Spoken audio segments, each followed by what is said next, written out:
ہر کام سے پہلے ایاک نعبد و ایاک نستعین کہنے کی عادت ڈالو، بلکہ ہر وقت دل ہی دل میں یہ رٹ لگاؤ کہ یا اللہ اب کیا کروں، پھر دیکھو کیا سے کیا ہو جاتا ہے۔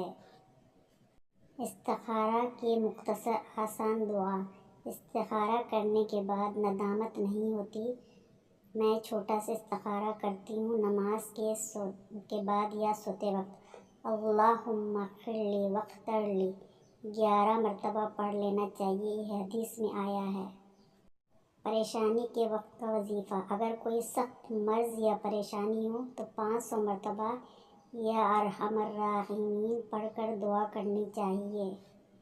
سورہ فاتحہ، سورہ شفا۔ حضرت مولانا شاہ ابرارالحق رحمۃ اللہ فرماتے ہیں کہ مریضوں کی صحت کے لیے کم از کم 11 بار الحمدللہ شریف پڑھ کر پانی پر دم کر کے پلائیں اور کثرت سے یہ سورہ فاتحہ پڑھ کر دم کر کے پانی پلاتے رہیں۔ جس قدر زیادہ تعداد الحمدللہ شریف کی ہوگی، اثر بڑھتا جائے گا۔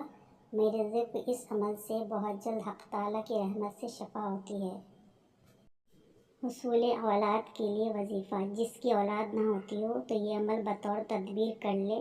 یا بدیع تشتری میں 16 خانے بنا کر ہر خانے میں یا بدیع لکھ کر 40 دن تک پلائیں۔ اس طرح 2-3 چلے کرائیں۔ غم دور کرنے کا وظیفہ۔ یا حیّ یا قیوم برحمتک استغیث کو کثرت سے پڑھیں اور حق تعالیٰ کے مالک، حاکم، حکیم، ناصر اور ولی ہونے کو سوچا کریں، پھر کیا غم ہے۔ مصیبتوں سے بچاؤ کا وظیفہ۔ عارف باللہ ڈاکٹر محمد عبدالحی عارفی رحمۃ اللہ سے ایک صاحب نے کہا کہ حضرت ایک سخت آزمائش آنے والی ہے۔ فرمایا کہ 786 مرتبہ بسم اللہ الرحمن الرحیم اور آیت الکرسی پڑھ کر یہ دعا کرو، اللہ تعالیٰ اپنی تمام مخلوق کی جان و مال کو اس سے بچا لیں اور تمام عالم اسلام کے مسلمانوں کے گھروں کا حصار یعنی حفاظت کی نیت کر لیں۔ 4 انمول چیزیں۔